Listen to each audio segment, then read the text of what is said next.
Alright, we've gotten to this point. We finally are going to do the big boy. Now this one's going to take a long time. And in the meantime, we also have to do this GP40 again. Figure out why it's not working again. We've done it before. We got to do this MP15 at the same time. And we're going to start doing the big boy. Okay, so the big boy right now runs a DC. And unfortunately, the big boy does not need the tender to run. So that's going to play into something we're going to do later. But let's go ahead and see how he does run in DC. Runs actually pretty good. A little bit...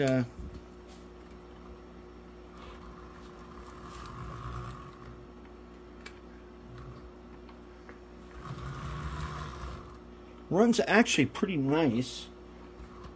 You know, a little short. You gotta clean some wheels and stuff. No problem.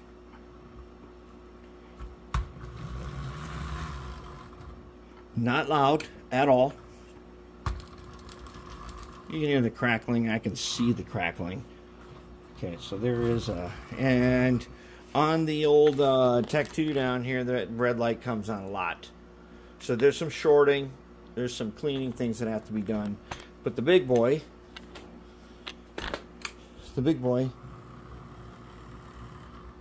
is, we're going to do it next. And the first thing we're going to do is a disassembly.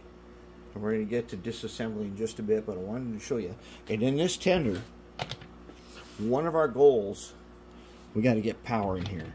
Because ultimately, I think we're going to do a Tsunami 2 and put speakers in the tender. And we're going to get this tender, I think, to pick up power. But the tender is full of pizza cutters, bad pizza cutters.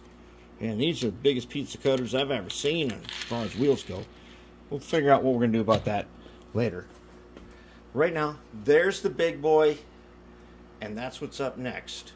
And plus, the 40 and the MP15. We got to do them at the same time. So we got a lot of work to do. Let's get to it.